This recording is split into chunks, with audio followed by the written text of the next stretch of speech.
Hello, everyone, and welcome to today's presentation.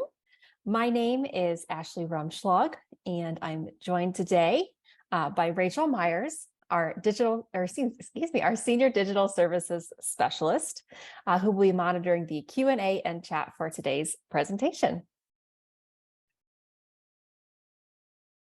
Today, we are scheduled for a 30-minute webinar. We will answer as many questions as we can at the very end of the presentation. So make sure that you're adding your questions to the Q&A as you're listening along. And just a few things to cover before we dive in. We do have live closed captionings available for the webinar. If you aren't currently seeing them or you want to toggle them on and off, please click More in the menu bar and then select Show Subtitles. This is a Zoom webinar, and so we have, so all of our attendees today are in listen-only mode. Again, please ask those questions in the Q&A box and use the chat to communicate with other attendees, as well as the panelists and hosts for today's webinar. And we will email a certificate of attendance, as well as the transcript, a recording of today's webinar, as well as any additional resources that may be referenced throughout the presentation. And just a reminder, we did launch the brand new domesticshelters.org website. And if you have any feedback, thoughts or suggestions, feel free to reach out to us at info@domesticshelters.org. I'll share that email address once again a little bit later. And one other thing that I want to remind everyone about, it is the giving season is quick approaching. So obviously Giving Tuesday is coming up, end of year giving. We all know that people get very, very generous around this time of year. And one of the ways that people give through domesticshelters.org is our wish list program. And I'll share a short video here momentarily about what that looks like for donors. But basically, any US-based shelter can set up a wish list on domesticshelters.org. Those are highly visible. People who search on Google find those very easily, and that's usually how people find people to give to. So if you are a US-based shelter, please make sure that your wish list is updated and turned on if it isn't yet. Rachel Myers, who is on the call today, is the best person to reach out to if you have any questions about that. So Rachel, if you don't mind, maybe drop your email address in the chat so anyone can get in touch with you if they have questions about the wish list or they simply just want to get it turned on. So let me just real quick share with you what that looks like in a short video. This video shows exactly what the donor experience is when they use the wish list platform. So here we go.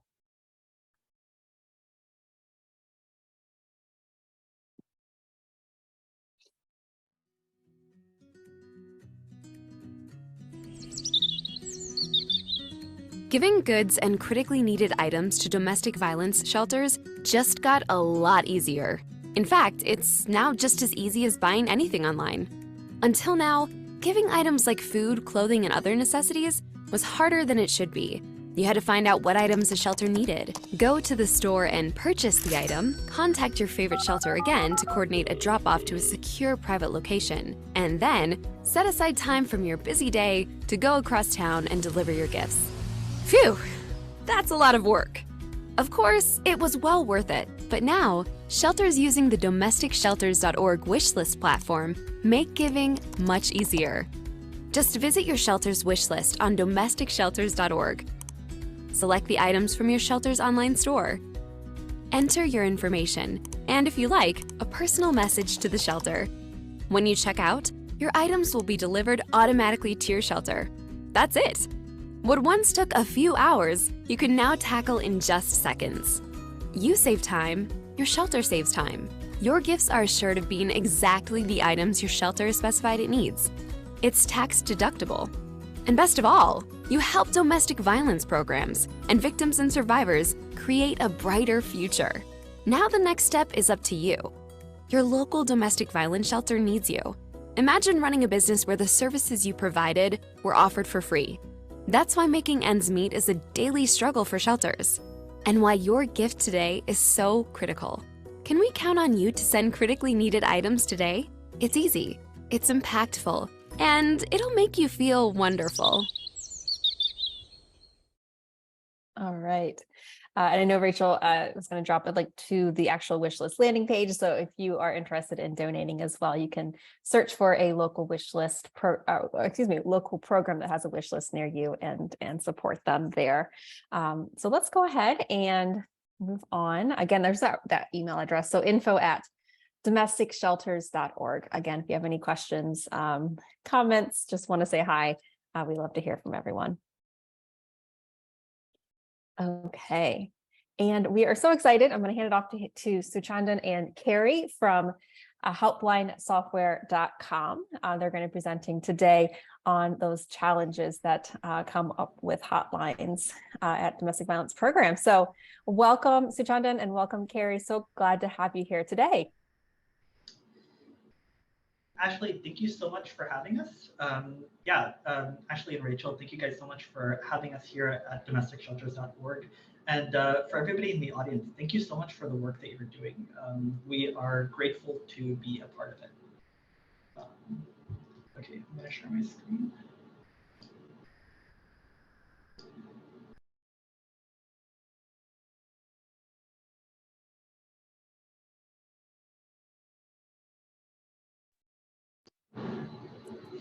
All right, can everybody see my screen? It's showing up for me. Yeah. Wonderful. Okay, so so my name is Suchandan, and I work with agencies like a lot of your agencies in the audience here today around the unique challenges that they have around their hotlines, their text or chat lines, scheduling at their organizations, as well as burnout. I've worked pretty closely with each of the agencies whose logos you see on the screen right here. And this is my colleague, Carrie. Carrie has a ton of experience in the RCC and the DV spaces. And we've worked on a bunch of projects together. So today, we're here to share what we've learned. Looks like we're having a little bit of a tech issue.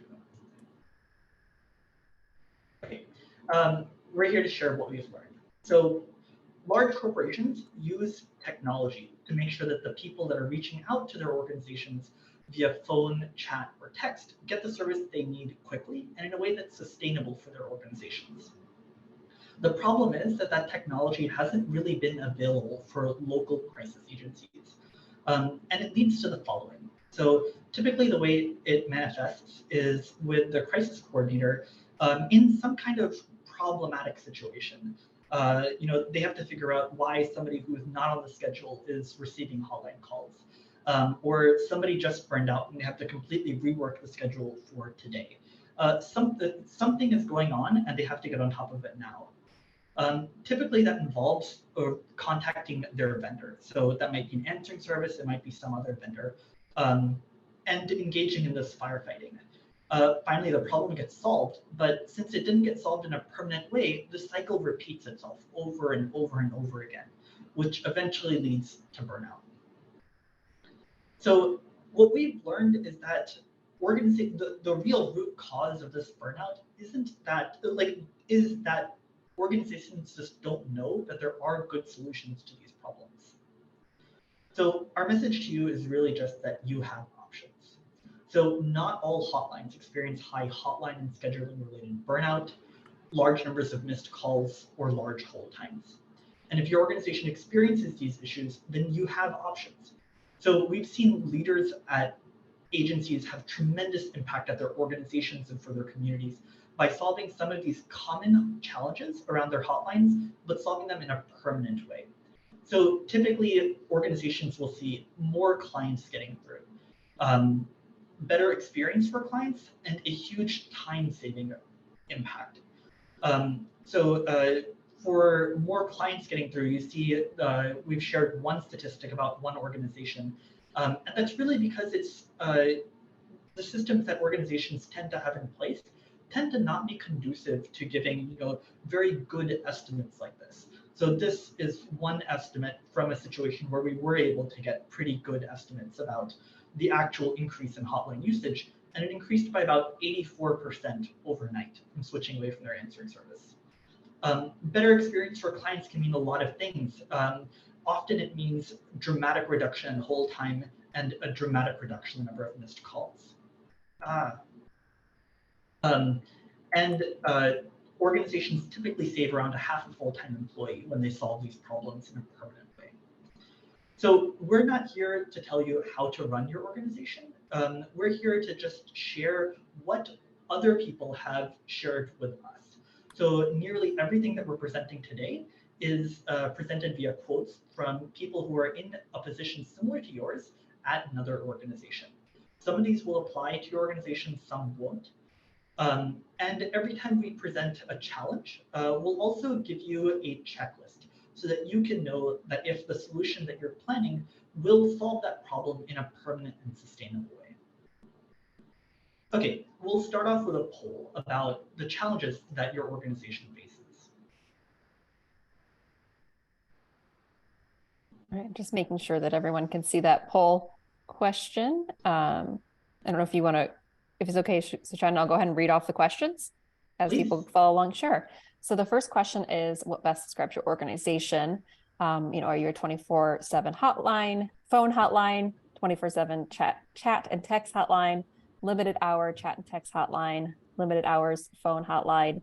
Don't have a hotline, but I'm interested in starting one. I don't have a hotline, but there's one in my area. You'll notice that those are all available to be checked.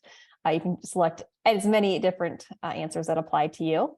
The second question is, do you have to fix mistakes by your answering service? So if that doesn't apply to you, feel free to skip it. Oh, I'm so sorry. Those are all required. So that is actually my mistake. I'll fix that for the next one. But if you, go ahead and hit no if that doesn't apply to you. And the third question is, do they have sometimes, so they, meaning the answering service, sometimes send calls to the wrong volunteer or staff member? And have you heard of another organization facing the same challenges that you face?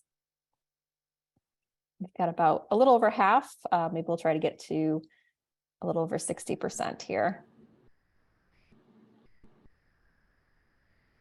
Okay, I'll give everyone about 5 more seconds here to get your answers in.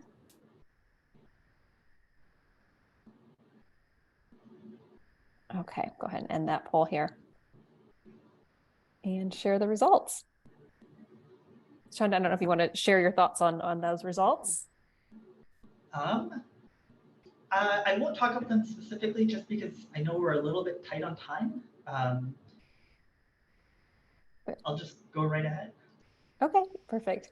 Yeah, just to point out, it looks like most people here have a 24/7 hotline. All right, I'll stop the sharing. Okay. Okay, so what we're going to talk about is what happens first when having tech issues. What happens when non-trauma informed third parties answer your hotline? So many of the organizations that we've talked with have ways to answer the hotline that involve somebody who's not one of their advocates answering the hotline first. So being the first person who a survivor speaks with when they reach out to that organization. And we've heard from some agencies that not being able to have that kind of first person be one of their own advocates can lead to some difficulties. So one organization shared with us that their well-intentioned answering service is saying some very problematic things or asking things they shouldn't of survivors. And another organization shared with us that they currently have an answering service, and a lot of the times the operators will kind of go off and do their own thing, and that they're very inappropriate with the callers. I've worked with an answering service where an operator was confused why a caller had called and reached out to their backup saying, well, I don't know why this person reached out, men don't get raped. And while we as advocates and educators and, all of these organizations and all of these things are trying really hard to combat these myths about sexual violence and domestic violence in our communities, they are out there, and they might be something that if a third-party answering service is one that works with you, those myths might be something that a caller is interacting with right initially when they reach out. Um, they also might not be representing the services that your agency offers to callers. So I've learned about a caller who was turned away because the answering service operator said, "Oh, you're calling around sexual harassment. That's not a service offered by the agency," and it actually was. And then so it can be a kind of challenge to kind of constantly need to address issues with when the first person interacting with a caller is a third party. And then another concern might be confidentiality and making sure that the confidentiality and quality assurance that the third party answering service might be uh, doing to make sure that their operators are following the right script also is compatible with the confidentiality needs that agencies have. So for example, I shared two anecdotes that I learned about because calls were being recorded as soon as a caller was connected with an operator. And at the agency that I was with, that was something that we really didn't want to have happen because because of that client confidentiality. Okay, our key takeaways from this is really just to evaluate the impact of your third party. So consider if the net impact of your third party is positive or negative for your community, and take time to get feedback from your community or the other places where you have data before making a decision. Finally, what we'll say about this is don't repair, beware. So if you're experiencing these issues, then consider switching to a different vendor. We've seen agencies spend tremendous amounts of effort to correct these vendor mistakes with limited success. Agencies that we work with express frustration over what their answering service says to clients, the harm this causes, and the fact that there's little they can do about it. The training that they provide their operators at the answering service tends to not have lasting impact. From what we've seen, the only people that are qualified to speak to your callers are your trauma-informed advocates.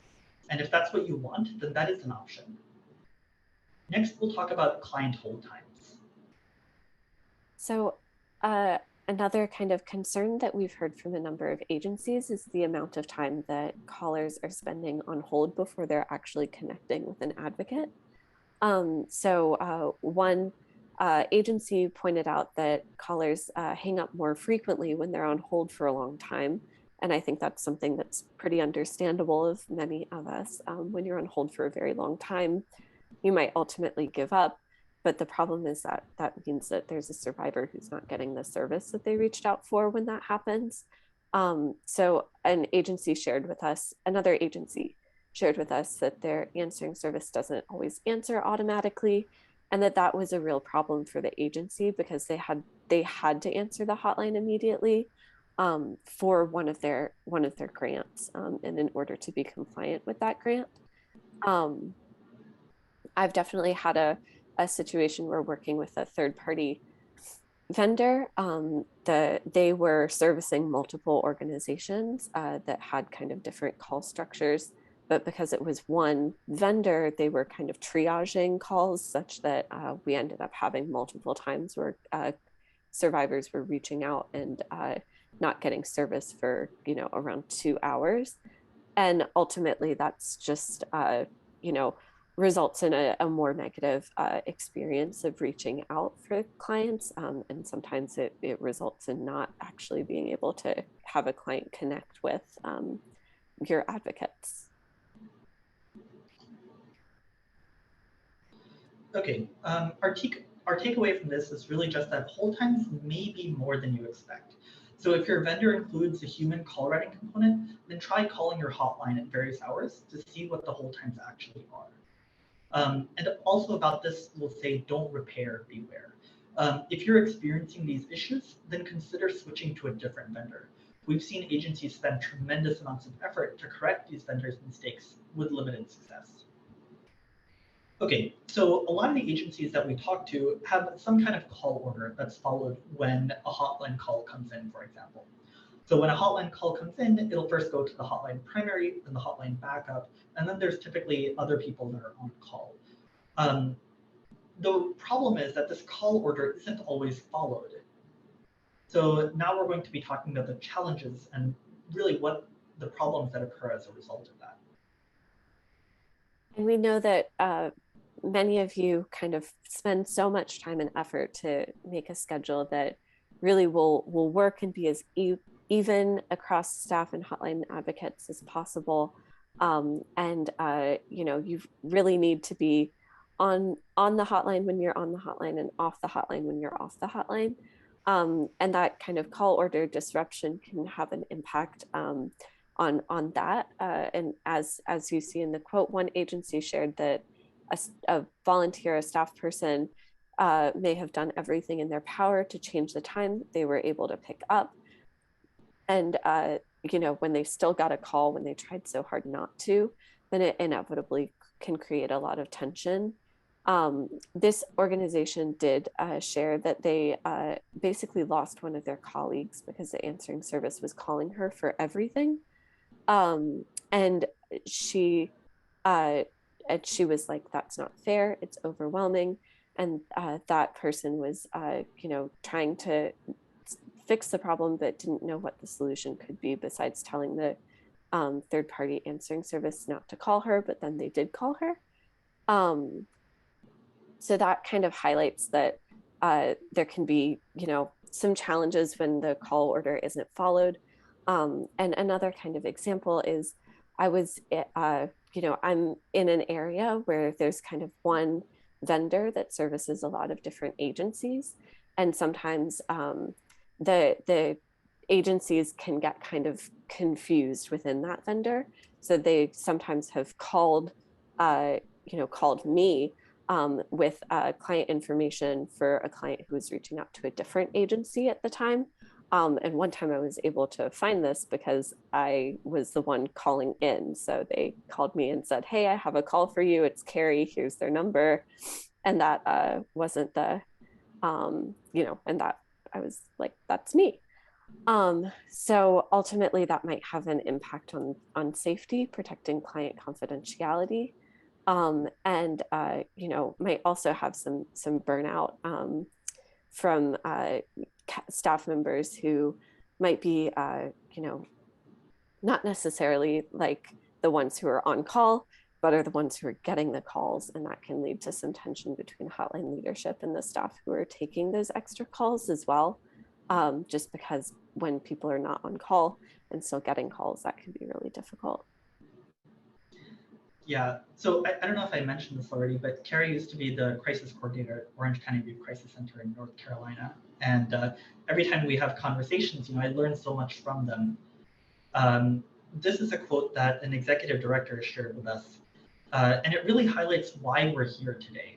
So if you look at the last 3 lines or so of this quote right here, you can see that so the executive director said, it's overwhelming. And I was like, I don't know what's the solution besides telling them don't call her, but they did call her.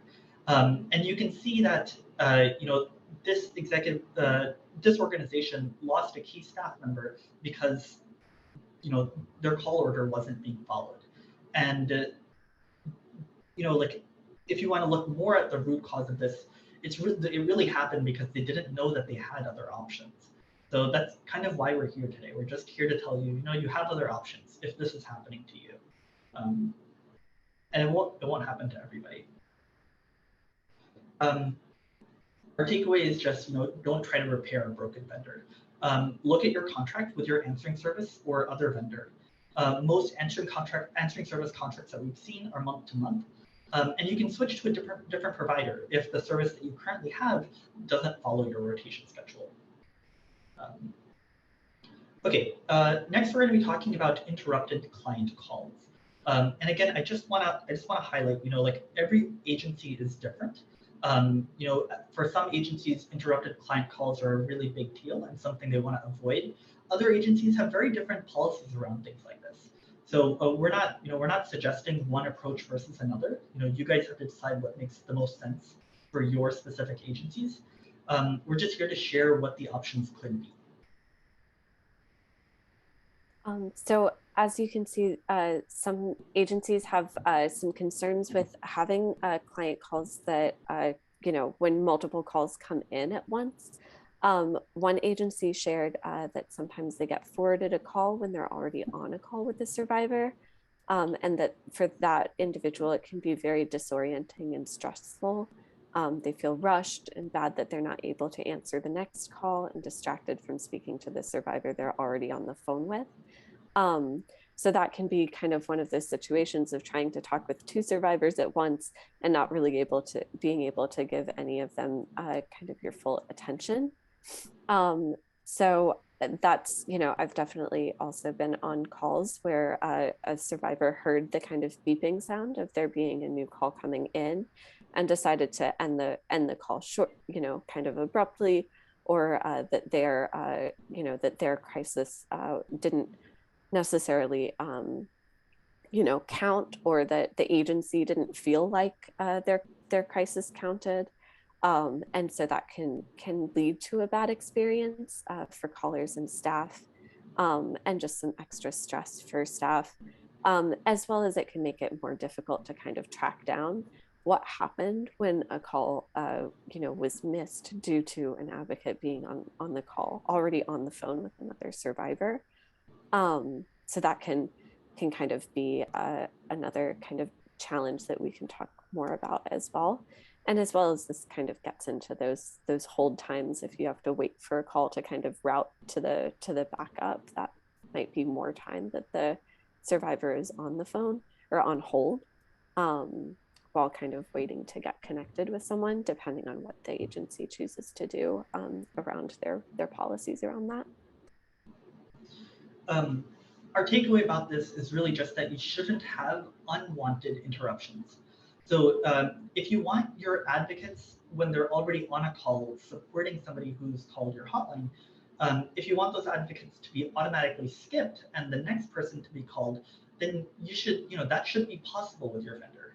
And then if that's not your policy, so some agencies that we talk to say that, if somebody's on the hotline speaking to a caller, then that person should be able to take up to one additional call for triage purposes. And if that's your agency's policy, then that should be possible as well. We're just here to show you what the options are. And certainly your vendor should not barge into live calls. That's a big no. Okay, next we're going to be talking about this question that crisis coordinators often have to ask: why did you miss that call? A lot of there's a couple of key scenarios that account for the bulk of the reasons why crisis coordinators have to actually ask this question in the first place. And the interesting thing about those situations is that there are things you can do to prevent them from coming up in the first place. So saving you a lot of time. And Carrie will talk about that next. So our first scenario is one where the advocate isn't actually getting the calls, but the crisis coordinator is coming, to the advocate to have that awkward conversation that it sounds like many of us on this webinar have had before, of saying, hey, so how come you didn't answer the call yesterday? The answering service said that they called you at 3:47 a.m. And the advocate goes, oh, actually my phone never rang. And it's weird, sometimes it rings for only like a second and then it disconnects. And so what we've learned is that a lot of agencies are spending a lot of time kind of having, trying to learn about these tech issues, which ultimately are just from kind of low reception on the advocate's end, without a lot of support and with kind of limited information about what the problem actually is. And kind of crisis coordinators tend to have a ton of other things to do without necessarily trying to resolve tech issues, which is also, important and can have an impact, as well as it can be really difficult on advocates when they're, they're by the phone, ready to answer, and then just not able to get a call. And, repeatedly having these conversations of, hey, a call came in, what happened? Why didn't you answer? And the advocate kind of going, I did, I wanted to. And then I've also, and then it can also be more difficult because when that person is not answering the call, the other kind of backup person might be answering more of the calls when the calls aren't going to the primary. And I've worked at an agency, and I know that a number of different agencies kind of use a system where it's based on the number of rings. So the primary is expected to answer within 3 rings of the phone ringing. For example, the backup's expected to answer after 4 rings, and anybody's expected to answer it after 6 rings. But what we've learned is that a number of different agencies might be having issues with staff members' phones not ringing at the same time.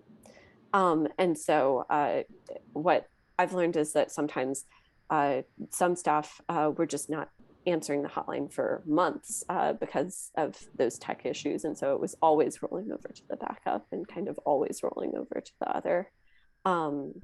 other staff to answer those calls just because of a reception issue on those staff members' parts, which is, nobody's fault, but kind of had these negative impacts. Okay, the takeaway here is really just that you shouldn't have to reach out to your advocates to figure out why they missed a call. Your vendor should just tell you this, ideally in real time. So when you're evaluating your system, just make sure that your advocates have enough time. And that means a couple of different things. So one is, do your advocates have enough time to answer? So this refers to the amount of time that their phone is actually physically ringing. The next is, do your advocates have enough time to get to a quiet place after they answer the call, but before they're connected to the caller? Next is, does your vendor have some kind of strategy to avoid this low reception issue that we just went over? Do they have some kind of strategy to help get cell phones out of low power mode? And then finally, a number of agencies have shared with us that the number of rings option their vendor provides doesn't work as expected. So consider not relying on number of rings. Finally, you can choose a vendor that tells you in real time if advocates that are called are out of reception. So that could be significantly useful depending on the number of advocates that you have and how many calls they take in lower reception areas. We'll talk about one more scenario here. So it could be that the advocate actually forgot about their shift. Kind of the scenario that we were talking about earlier started very similarly, where the crisis coordinator says, hey, how come you didn't answer the call yesterday? The answering service said that they called you at 3:47 a.m. And the advocate just plain old forgot that they were on call, and that's why they missed the call. And that can be really, really frustrating from the coordinator perspective as well.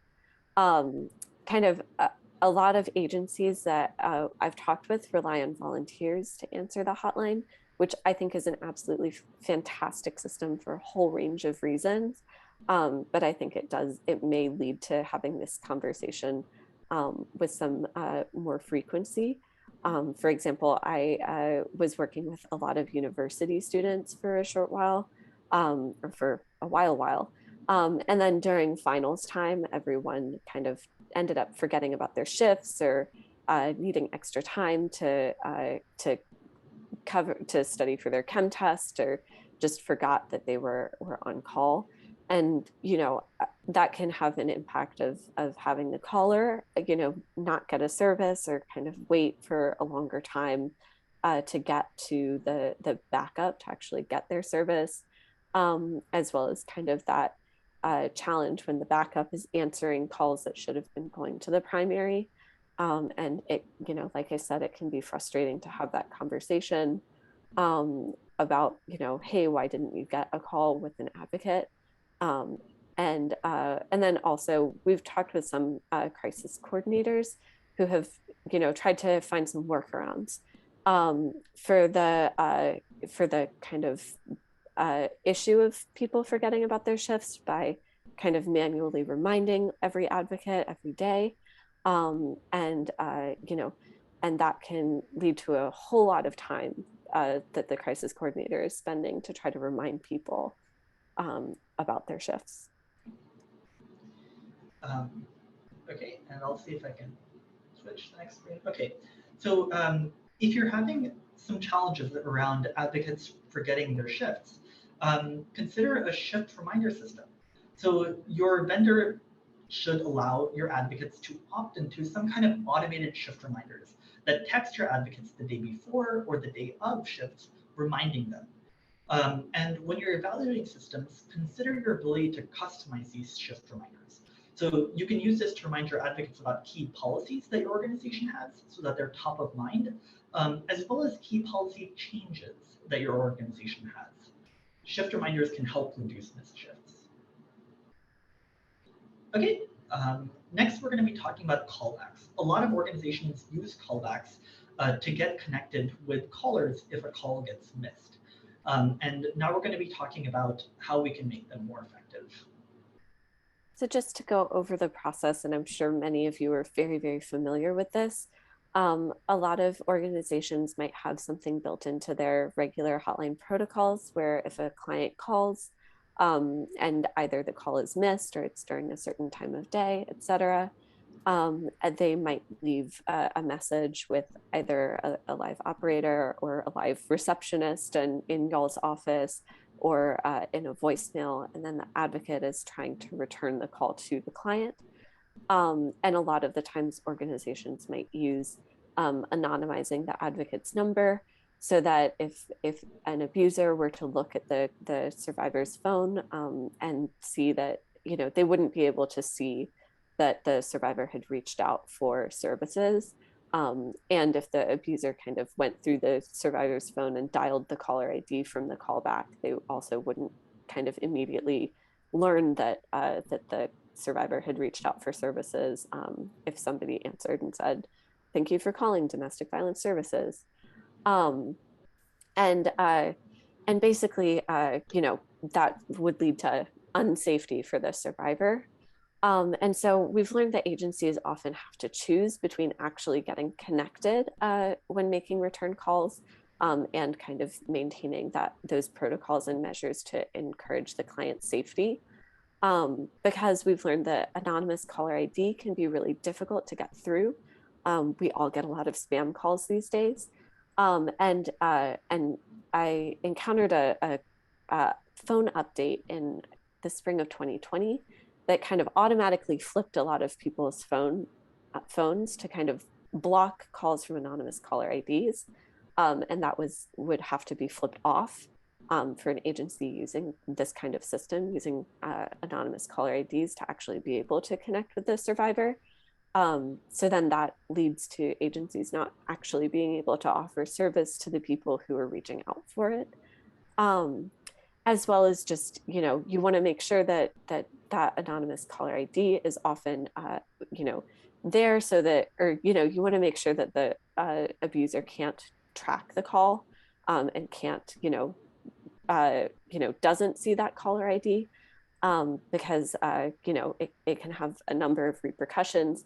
And one is, you know, advocates trying to remember star 67 doesn't always work. And I've worked with an advocate who accidentally called back an inappropriate caller who had left a message and requested service without dialing star 67.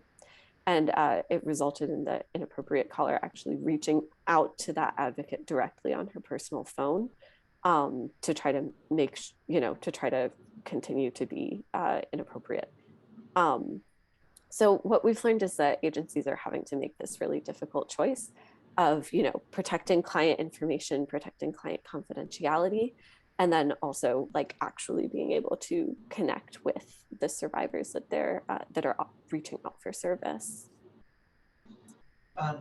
Okay, so we've talked about some of the challenges around using an anonymous caller ID, and that the reason that an agency might hesitate on using this is because, you know, it may inhibit their ability to get connected with the client. But then what are the other options? What actually shows up on the client's phone as the caller ID if it's not an anonymous caller ID? You know, like are we creating unnecessary risk for, like, are we creating problems by using a non-anonymous caller ID? So here are two options that you might consider.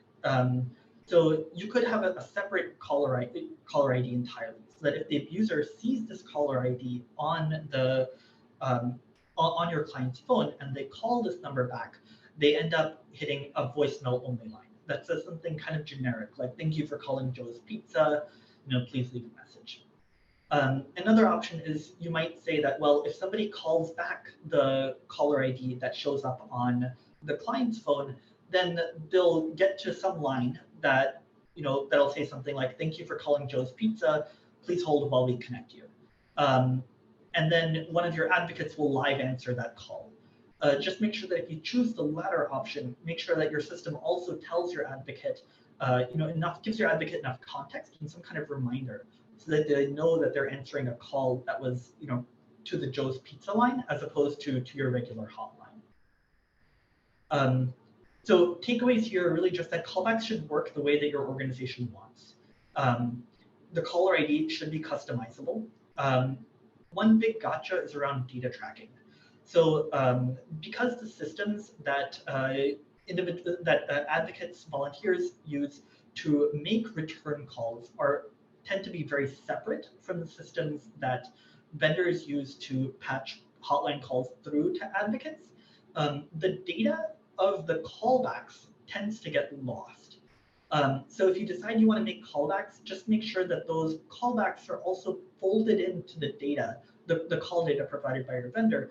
That way, when it comes time to VOCA reports or other reports, you'll be reporting on all of the service that your agency has provided. The last thing I'll mention here is that a streamlined process can really prevent errors and improve caller privacy. The error is really just the situation that Carrie shared in the last slide around someone forgetting to use *67. But this system, like a streamlined process, can also help improve caller privacy. So if you have a lot of volunteers and every volunteer is able to see the phone number for every person who requested a callback, that's a lot of information that a lot of people are able to access. And really, your volunteers should be able to make return calls without needing to know the phone number of the person that requested the return call, and vice versa. The person who sees the return call doesn't need to know the volunteer's phone number. All they need to know is some sort of agency phone number, whatever you choose that to be. Okay, we'll expand a little bit more on inappropriate callers here. So we've talked with a number of agencies that are having problems with inappropriate callers that, as you can see in the quote, are calling nonstop and pranking the hotline, to the point that one agency had to stop answering just to hope that the inappropriate callers will quit for a period of time. And another agency has shared that they're not great calls. They make the employees feel uncomfortable, and that it can contribute to burnout, especially if the same person is calling over and over in the middle of the night. Basically, inappropriate callers can be a form of sexual harassment that advocates face by just operating the helpline. And agencies often can't do very much to prevent advocates from just encountering that. It's just kind of a fact of the role, other than kind of offering that support on the other end after an advocate has encountered an inappropriate call. And ultimately that can lead to more drain on the agency's resources with having to offer that support to advocates who are dealing with an inappropriate call and the aftermath. And that can lead to, longer hold times for callers or missed calls if an advocate is having to take a step away because of an inappropriate call, as well as just many staff and advocates that we've, that are in this line of work are survivors themselves. And so it can be re-traumatizing and possibly lead to burnout if a advocate is, repeatedly encountering an inappropriate caller on the hotline. Yeah. There's a couple of questions that often come up when we speak with agencies about inappropriate callers. one common question is, hey, like what if we're not allowed to block inappropriate callers? Then there's probably nothing we can do. So that's not true. So if you're not allowed to block inappropriate callers, your vendor should instead be able to warn your advocates that they're about to take a call from a known inappropriate caller's phone number. That way, your advocate can be prepared and follow your agency's protocols. Another question that we often hear is, well, we don't want to block phone numbers because what if the inappropriate caller moves, somebody else gets that phone number, and that person needs our services? So if your policies allow it, your vendor should allow you to block callers with an expiration time. So for example, just block all calls from a given number for an hour or for the rest of the night. So in a lot of cases, this is sufficient to protect your advocates, to frustrate the inappropriate callers enough so that they stop calling your agency. And then finally, one last challenge that comes up a lot is, what if the person that's calling is, sophisticated? They're using some kind of caller ID spoofing technology to make inappropriate calls from a bunch of different numbers. Okay, so the key word here is a piece of regulation called stir shaken. So the Federal Communications Commission, the FCC, now mandates that operators comply with stir shaken regulations. And they're designed to combat situations like this. Your vendor should be able to help you. Okay, next we're going to be talking about setting boundaries with extremely high volume callers. Ashley is going to put up a poll for us, and this time I'll go over the answers. I just want to emphasize again, like we're not here to recommend that you do set boundaries with extremely high volume callers or that you don't. Like these are again decisions that really only make sense for your individual agencies, which are highly unique. We're just here to to let you know what's possible and just to really tell you about a lot of different cases where you should have options. And just to say, I think we're defining extremely high volume callers a little bit differently from inappropriate callers on the whole, to where extremely high volume callers might be a caller who is reaching out multiple times, but isn't necessarily being inappropriate with the advocates. And we'll talk about that later. And I also just want to thank you all for sharing best practices in the chat. It feels really kind of rare and special to me to be able to talk about different ways that people are dealing with like the kind of nitty gritty, the logistics of like actually, how to answer the phone in a way that works for your communities and your agencies. So thank you all for sharing all of that. It's really cool to me. Yeah, I also want to say thank you. I'm also I see the first couple of words show up in the chat, but I'm not really able to see the entire question.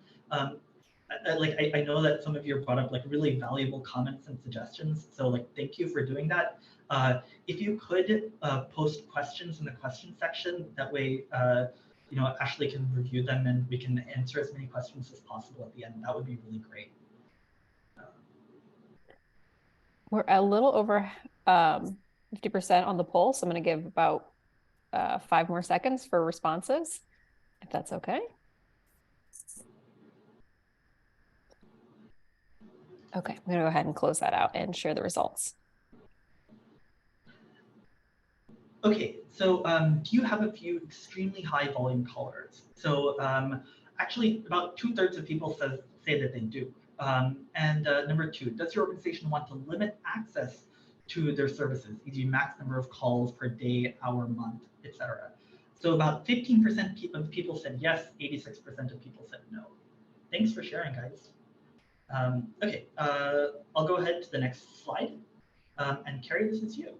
Yeah, so like I said, a lot of the times we talk with the agencies that are dealing with people who are calling, as you can see in the quote, maybe 10 to 15 times per week, or multiple times per week. And it's not necessarily an inappropriate call or an issue with people calling multiple times, but that they're calling so many times and they don't really need any service. And another agency has shared that advocates need to know that they're not just talking to the same few people, but that they're really supporting the community and that there can be a higher sense of burnout on the advocate's end that that agency has seen if they're talking to the same person over and over again. Um, and so those kinds of uh, high volume calls can result in that burnout, that sense that from advocates and especially volunteers that they might not necessarily be making the impact that they really hoped that they would. And sometimes it can be really challenging for organizations to set those boundaries with those callers if they want to kind of say, you know, hey, you can call us, and also like please make sure that you're reaching out to your other supports as well when you feel like you need to call us, just so that you know you're not having to call us, you know, 15 times just to get through your day, if that's what the organization wants to do, is set those boundaries. But then that might be challenging if there are multiple different people who are on the hotline at different times, kind of to make sure that everybody kind of knows and is reiterating those boundaries and can be aware of the number of, you know, it's the nth number of time that that person has called. As well as just, you know, as you can see, some organizations have identified this as a leading cause of burnout for them. Um, okay, so about setting boundaries with extremely high volume callers. So if you want to set boundaries with extremely high volume callers, you should have the option to do this. So when you're doing that, look for a vendor that will carefully track the number of calls per hour, per day, per week for each caller, and follow your exact instructions on what to do if the number of connected calls for that specific caller exceeds your set limits. So there's a bunch of things that you could do. You know, like one concern you might have is, hey, well, we don't want to actually just turn the system off for them. We might want to do something else. So one option that you should have is the option of simply letting the advocate and or the client know that the caller's limit has been exceeded at the beginning of the call. That way you can change limits as necessary or handle the call differently if you guys choose to do so. Another option is you should also, if your organization wants to, just have the option of simply not letting any additional calls come through if a caller has exceeded their limit. The last thing we'll say about this is for chat and text. So your vendor should similarly allow you to place these limits on specific, extremely high volume texters as well, if that's something that you want to do. Okay, we're going to talk about burnout, but from a different lens. And Carrie, I'll let you take it away. Yeah, so burnout is big and complicated and challenging, and this big, you know, elephant that a lot of us have in the room when we're, you know, getting together as advocates. And some agencies have identified that sometimes advocates won't know how much they're taking in until you know that they've hit the wall and burnt out. And a lot of the times, at least in my experience, advocates can kind of burn out and need to leave within a day. And that's not necessarily the advocate's, you know, fault that they kind of had to leave so suddenly. Burnout can be really, really challenging to deal with, but not having that notice can be really difficult on the agency as well, because then other advocates are having to kind of stretch themselves to fill in those gaps. And you know, the organization is, you know, as the capacity is stretched, that might lead to, you know, longer hold times for callers or kind of more challenges on the other advocates' end, as well as, you know, like I said earlier, so many of the advocates and staff members in our community are survivors themselves, that it's kind of a net difficulty and you know, negative on the community of survivors in our areas when advocates who are survivors burn out as well. Okay, so sophisticated systems will let you get ahead of burnout in some specific ways. So in our prediction experience, some burnout can be predicted. Not all, but some burnout. And the thing to look at is the total number of minutes that somebody's actually on the phone, on the hotline, speaking to somebody. That tends to be a much better indicator of burnout than the total number of shift hours per month. So I'll give you a story about one organization that we worked with. They had a very seasoned executive director, and they made a policy change which seemed likely innocuous at the time. But it resulted in a huge shift in how their call volume was being distributed. They had a policy change on when repeat callers should call. And what ended up happening is that we had like advocates who were taking about 30 hours of shifts a month, and those advocates were like that one advocate each month was single-handedly taking on about 20% of all hotline calls. And that agency had plenty of advocates that were taking 200 and so shift hours per month. There's at that point like potentially rampant speculation. Like, hey, how come this person who is taking 30 hours in a month is burning out, but like this other person is taking 230 hours and they're not burning out. Like it's hard to predict burnout, at least as far as we've seen, without having really good data. So your vendors, whoever it is, they should give you some kind of advanced notice system to predict burnout so that you can take corrective actions. Again, look for a vendor that will do this careful tracking for you, because it's a ton of work. And flag people who have taken more than X number of minutes of hotline calls in a given month.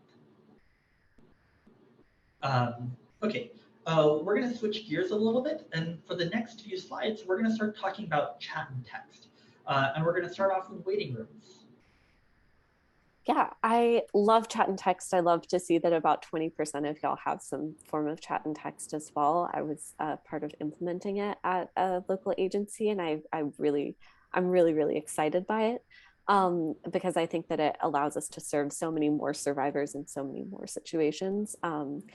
But I also know that it can be quite a hassle on the agency to try to organize, and so that's why we have some kind of common considerations and things in this. And one of them is that waiting rooms piece, because chat, a lot of the times the expectations that people might have is that as soon as they chat, they're connected with somebody, and sometimes agencies have one advocate on shift at a time, and that person might be on a call with another survivor, might kind of have to log into the system and all of that. And so agencies have shared that they have a concern that they could end up with frustrated chatters who kind of send a lot of messages while waiting for an advocate, and kind of get themselves further worked up, further escalated before the advocate can even get to their chat. And another agency that had a text and chat program said that once they're in the chat, they can talk with someone and have a lot of tools and to solve problems and to help prevent the survivor from overspilling. But obviously they can't use any of the tools that the advocate has if the advocate is not in the chat yet. And especially if the survivor is kind of continuing to send a ton of information. So basically, it can be really challenging to make sure that survivors are actually able to get the support that they need in a timely way to prevent them from kind of further escalating or kind of sharing, oversharing kind of from what they intended, or what what you can help them with in one crisis chat interaction. And what we've learned is that waiting rooms can be a helpful feature for text and chat. So that, somebody kind of logs in, they're told, your number X in the waiting room, and then they can't send any messages until the advocate is actually there and able to help them. So that's one feature that we would encourage you to look for if you're considering chat and text, or if you have chat and text. Okay, next we'll talk about safe exit. So the vast majority of us are very familiar with safe exit. It's on, almost all of our websites, to where if a survivor is on the website and clicks the safe exit button, they're redirected to kind of an innocuous tab that kind of blanks out the tab and clears that from their history. A lot of the times, chat features should also include a safe exit. We recommend also making sure that the advocate can also click the safe exit button, or kind of enact a safe exit feature, just in case the survivor is needs to be away from their computer, is unable to continue the chat, or, just walks away from their computer and forgets about it, that the advocate can hit, trigger the safe exit as well. So that, it doesn't show up on the survivor's screen when they're not at the computer. They need it to not show up. Thanks, Carrie. Okay, next we'll talk about pre-chat surveys. Yeah, so a lot of agencies that we've talked with have pre-chat surveys as a part of their text and chat feature. Sometimes that can include, providing some kind of basic contact information. But what we've learned is that it can be kind of confusing on the survivor's end, on the user end, because it might lead the survivor to kind of consider that they are already getting services, or that they're registering for something or registering for services. And it can also kind of lead to some challenges if a pre-chat survey is only in English and is required to begin a chat, but maybe the agency provides services in languages other than English, and and a client isn't really able to kind of navigate their way into actually being connected with an advocate as smoothly as possible. And then a lot of the times what I've encountered in pre-chat surveys is that once a survivor kind of fills out the pre-chat survey, what the chat feature does is kind of open a new tab or open a new pop-up, while many people have a pop-up blocker on their browser. And so I've encountered a situation where there was a pre-chat survey, and survivors were filling out the pre-chat survey, requesting service, and then their pop-up blocker was blocking them from actually getting any kind of services. And this was an issue that a lot of survivors were running into, and just kind of not really able to connect with an advocate at that time. So we would encourage you to consider kind of how the pre-chat survey works, work with your vendor to consider the user end, as well as that pop-up blocker piece as well. Okay, next we'll talk about delivery and read receipts. So when I was training advocates on the chat and text line, I had to explain a lot that chatting and texting with crisis calls is very different from chatting and texting with your friends, because you might kind of chat or text for a little while and then kind of end the conversation and come back to it and kind of walk away from the situation, but kind of return to the same conversation. And understandably, that's not what a lot of agencies want out of crisis services, and especially out of domestic violence services. So sometimes we've talked with agencies that might be running into an issue where a chatter will open several tabs and then kind of close a tab, but the advocate doesn't necessarily see that the chatter is no longer there. And so the advocate might, be having to wait for a certain amount of time to make sure that the chatter is no longer there, or they might be just kind of sending messages into the void, and the chatter is gone from the computer, kind of done with the chat. And so we've learned that delivery and read receipts can help to save a lot of time for the advocate, so that they're not, wasting their time sending messages when there's nobody there, and they're actually available to serve any other survivors that are reaching out for service. So that, when a advocate can see that delivery or read receipt, they can see, that the person they're chatting with is still there, or if the messages are being sent, or if there might be a Wi-Fi issue and the survivor is not getting the messages at all on their end. So we recommend that you check for delivery and read receipts as well. Okay, so the next topic is also on chat and text, and it's a really big one. So consider how you are notified of new conversations. This can have a tremendous impact on how seamless chat and text works at your organization. And Carrie will talk more about it. Yeah, so this is another one that we hear from agencies that are considering chat or text or kind of first implementing chat and text, that it can be a real challenge, especially for just the staffing energy of notifications. A lot of the times, because notifications might be only available if a advocate is logged in to the chat or text system or kind of sitting right in front of their computer and can receive kind of a computer-based notification.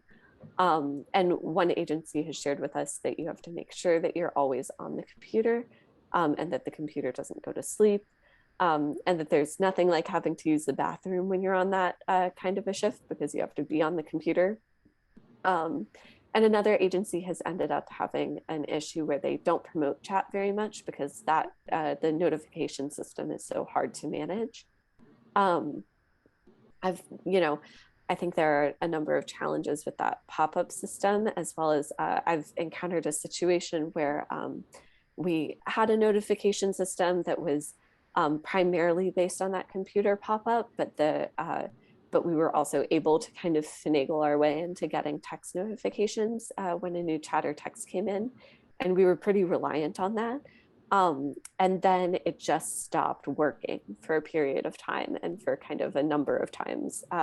And so we were having to kind of cover a 24/7 chat system for a whole week with only two of us, having to set alarms to wake up every hour to make sure our computer was awake and sleeping in front of the computer so that we could hear any notifications that came in. And that was just a huge drain on us, and obviously can negatively impacted our ability to serve clients in that time. So at the end of the day, having a notification system that that works for you and for your staff and for what you need is going to be pretty essential for notifying the advocates of the new chat or text. Okay, so the takeaway here is really just that if you can't really respond if you aren't notified about new chats and texts in a timely manner. You'll likely have a lot of difficulties if your advocates have to be in front of a computer in order to receive notifications of new chats, especially if you guys are operating a 24-hour chat or text line. So if the notifications or of new chats or texts end up going to spam, they're not super usable. And then finally, the last thing we'll say about this is do your homework. So organizations have expressed that their vendor system for notifying advocates about new chats previously worked, but is now buggy and unreliable. So please check your vendor's references. Okay, we're going to switch gears a little bit. We're going to start talking about making the shift schedule. And Ashley's going to put up a poll for us.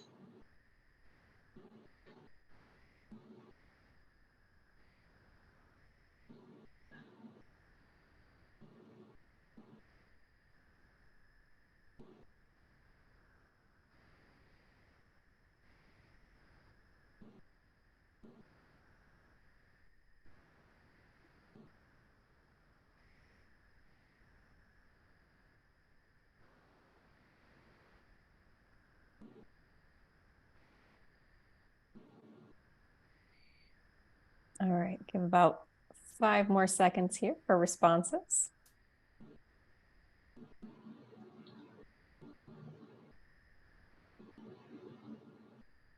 Okay, I'm gonna go ahead and end the poll and launch the results.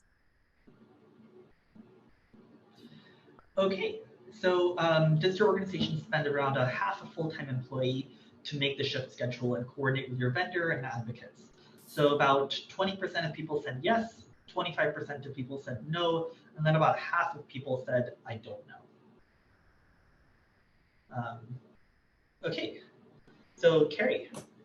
Yeah, many agencies spend a ton of time making the shift request process, and from a bunch of different agencies that we've talked with, a lot of the time it looks something like this, where an advocate can list out the shifts that they want, either by emailing the volunteer coordinator or hotline coordinator, or by filling out some kind of form or Google Sheets, and request their shift. And then the volunteer and hotline coordinator will kind of compile all of that information, put it together the absolute best that they can, and try to kind of get all of the information from all of the volunteers and advocates and staff members that they can. Put it all in one big schedule, communicate it back to the advocates to confirm if there are any issues, and then communicate that to the answering service or however the calls are routed. And what we've learned is that that takes a absolute ton of time.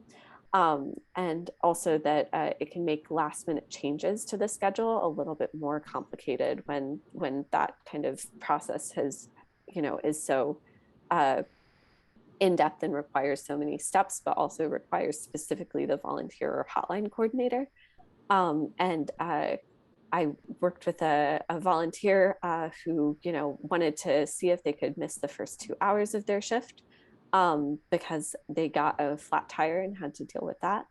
And I was kind of newer to this world and the backup at the time and had to try to find out how I could just try to make sure that the calls would skip her and come straight to me.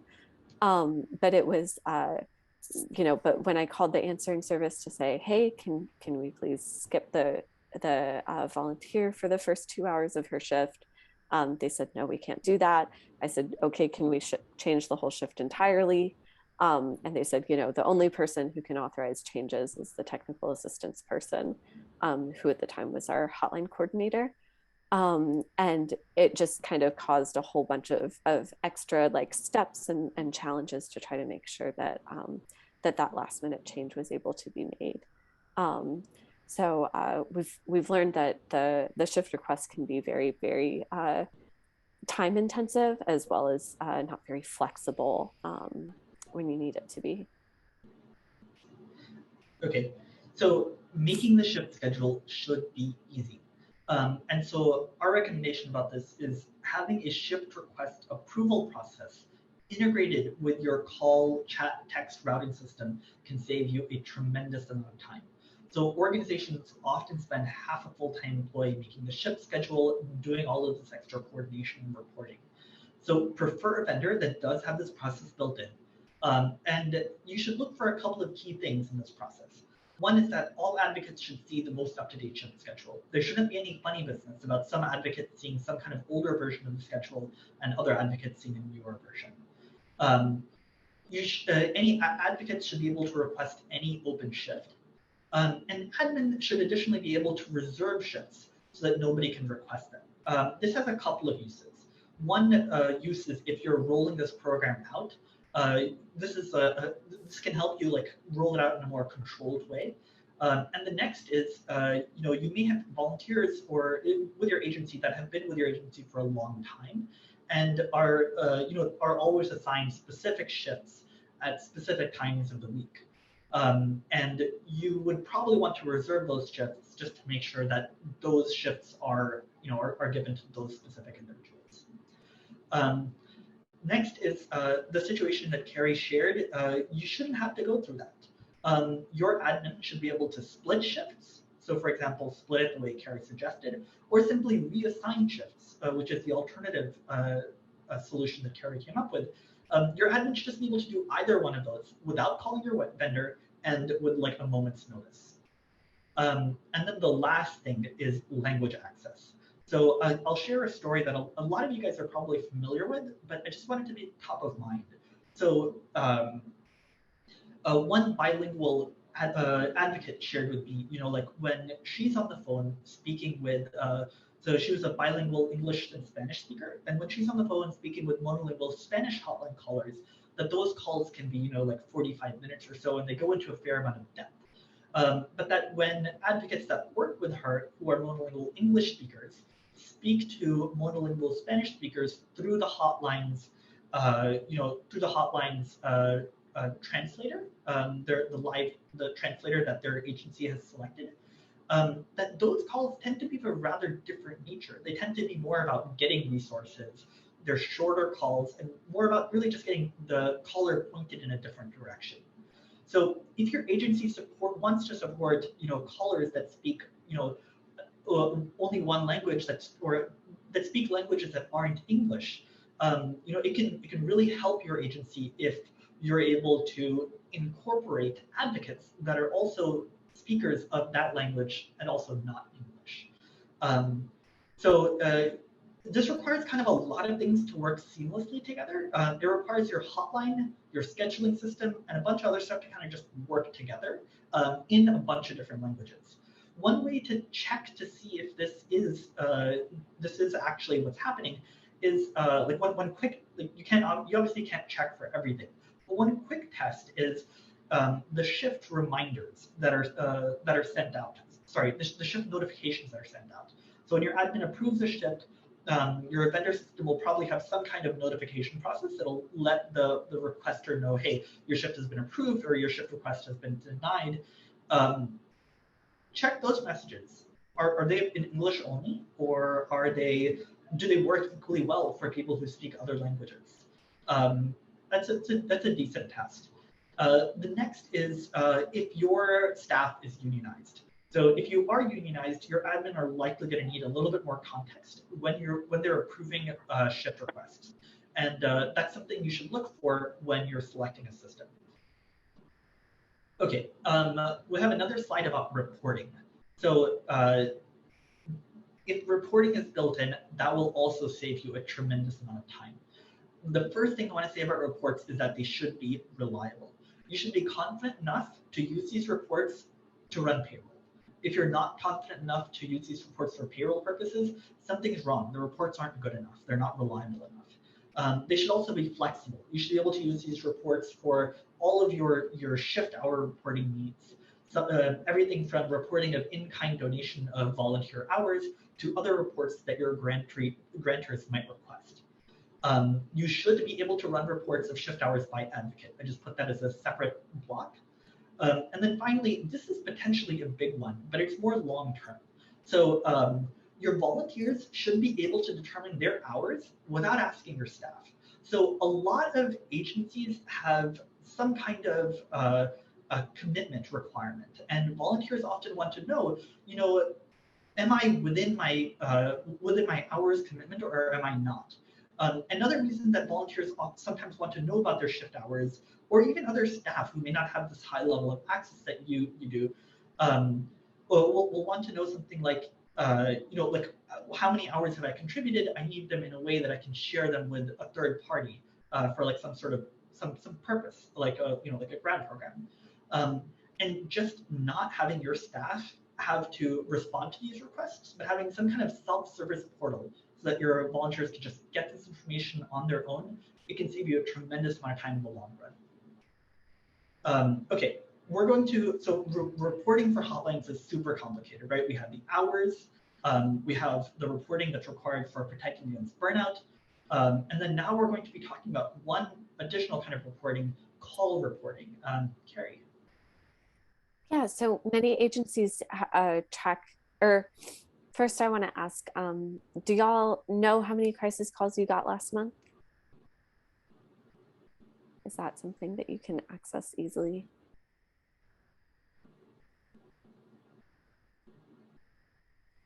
Oh, cool. I'm seeing some numbers in the chat. Wow, there's some impressive numbers. Yeah, so cool. One thing that we've learned is that for many agencies, the number of hotline calls and the amount of time spent on hotline calls can be tracked in the same system that they track services provided, and kind of more kind of in-depth caller information and service information about their clients. And the way that a lot of agencies do that is once a crisis call has been answered, the advocate needs to go and enter in the data to the client system. And so the client system, kind of that system, relies on your advocates reporting the data, and I have been on both sides of this coin, and I have been the bad advocate who does not enter my data at all because I was on the phone all day and didn't want to, or just wanted to go home after after being done. And then I've also had to be on the crisis coordinator side going, we need the data in order to be able to prove that we've done the number of crisis calls that we have actually done. You know, there's a whole lot more to kind of client database things that we're not getting into in this section, but just the number of how many calls did your hotline get can be really, you know, a very basic question that I've been asked from boards and community partners before, and had to explain, you know, that's going to take me several hours to be able to kind of track down what was a hotline call, what was not a hotline call, you know, and questions like, what was the increase in Spanish speaking callers from last month to this month? Or, you know, what number of hospital accompaniment or in-person accompaniment requests have come in over the last 6 months? Should be very easy to answer, and should be something that that hopefully crisis coordinators are not freaking out when asked, like I have before. I'm not kind of claiming that any of y'all are freaking out. And it looks like a number of you, you know those answers right away, which is really awesome. Nice. Okay, so many organizations do actually have trouble determining the number of answered calls. Most of the organizations that we talk to use some kind of database to determine the number of hotline calls that get answered. But not all answered calls get entered into the database, which can result in you not getting the funding that you've earned. We've asked leaders at a number of agencies to estimate the number of calls that get entered into the database versus the number of calls that actually get answered. And estimates are usually around 50%. So think about it. You know, like you're submitting reports to your grantors, asking them for funding. They're giving you money, and then you're reporting back how much, like the service that you've provided to the community. But you're only able to get credit for half of the work that you've done. So like from the grantor's side, they think that they're giving you enough money because they see only half of the work that you've actually done. So like think of how it might change your grant applications if you could report that you've done twice as much. Your vendor should let you export the call data that you need to just get this report into your favorite spreadsheet program, Google Sheets, Excel, and so forth. The report should tell you the number of calls that came in, the number of answered calls, break everything down by caller language, type of call, all sorts of stuff. And again, so these are not reports that are going to contain a ton of sensitive information. In fact, they should contain no personal identifying information whatsoever. And a red flag. So if it takes you more than a few minutes to determine the number of hotline calls that came in in a given time, that's a red flag. Okay, so we'll take questions. Awesome. I just want to say thank you so much for all this fantastic information. I appreciate how much you're able to share in such a short amount of time. So we've got about 8 minutes. So we'll try to squeeze in as many questions as we can. I just wanted to also point out from the chat and reading everyone's responses, it's fantastic to see all the different systems that people have put together. I mean, I think you guys can agree. I mean, there's not just one way to approach this. So, a lot of people are passing phones back and forth. A lot of people do use the call answering services. And so with that, I wanted to actually ask you one quick question that I think will help kind of clear some stuff up that happened at the beginning. I was surprised to see how people were surprised that people use answering services. Could you guys just real quick share how people apply that? Because perhaps there's people who are using the phone and passing back method that there are other options that they may not be aware of.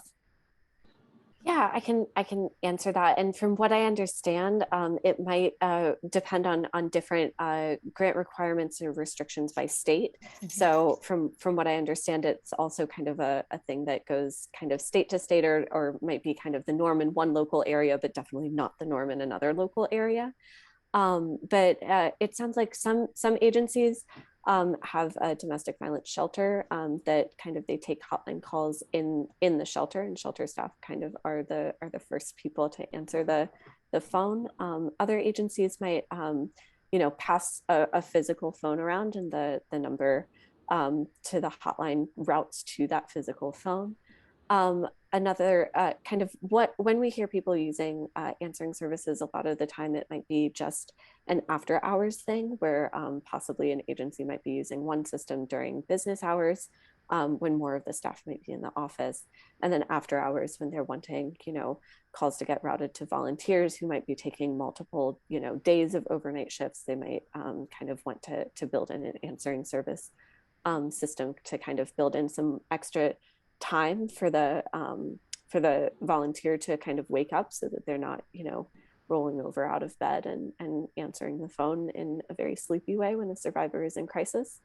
And then other agencies just use answering services kind of outright or third-party vendors to kind of manage either kind of during a COVID work from home moment that they kind of continued along with, or just because different advocates might be in different places at different times, or when the answering service can help them to kind of triage calls as they're coming in, so that so that there's somebody answering right away if that person is not an advocate, especially for agencies that might be having really high call volumes and that might be needing to not have all of the calls come to the same phone at the same time. From what I understand, it's kind of a move that a number of agencies kind of took a couple decades ago when answering services were kind of hitting it big as well. So just to reiterate, an answering service isn't a third party that's actually talking to the survivor outside of just answering them and saying, I'm going to connect you to the right person, right? It's not somebody that is not trained in domestic violence saying, well, I'm going to see what I can do for you. It's someone that's answering the phone and then connecting them with that trained person, right? Ideally, yes. Ideally, yes. Okay. Definitely heard some recordings where things went very wrong, and they did actually try to offer services despite not being but that's trained. A whole other. Okay.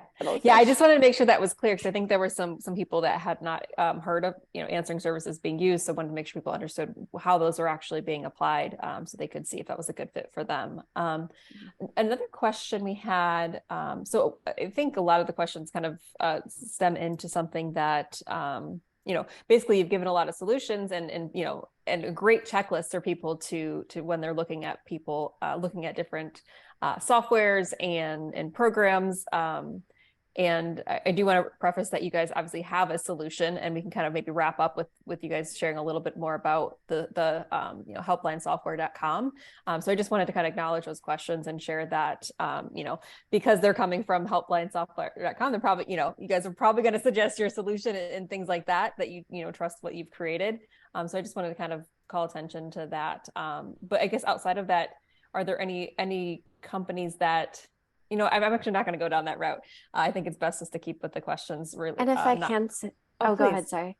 Yeah, if I can say, like, I don't know right now what's going to work for your survivors and your communities. Like, y'all are the people who are actually working with your community and have the advocates that you have and have the system that you have. And and so I just don't know. I just can't tell you. That's a great answer. One thing that someone had kind of mentioned was, is it normal for an advocate to take take the crisis phone home with them 24/7, a week at a time? Is that healthy? What have you found in your research is kind of a best practice for that? We've definitely heard of agencies where people do this. I don't want to be the one saying whether or not it's healthy, because I wouldn't know. But I can definitely say that there are other agencies that do that as well.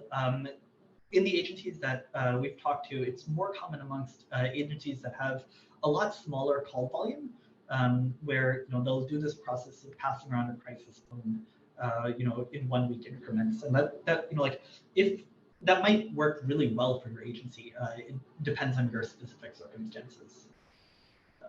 That definitely makes sense.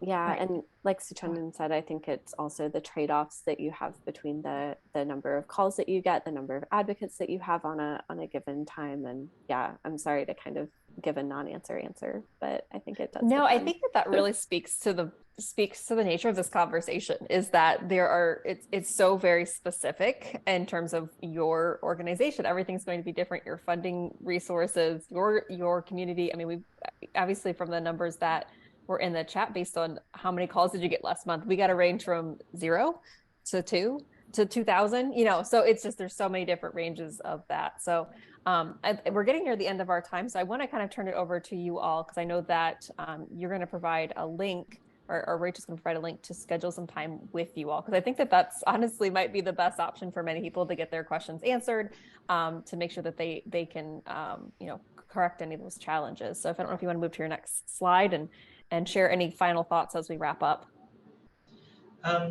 Yeah, so how about I just go through this last slide. So we are hotlinesoftware.com.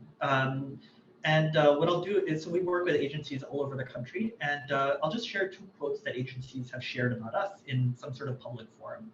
So Bay Area Women Against Rape posted, Helpline Software created a customized call management system for Bay War's 24/7 crisis line and 24/7 accompaniment service.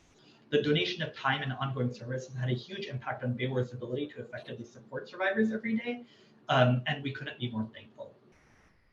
YWCA Golden Gate Silicon Valley said on Twitter, Helpline Software has been an incredible thought partner.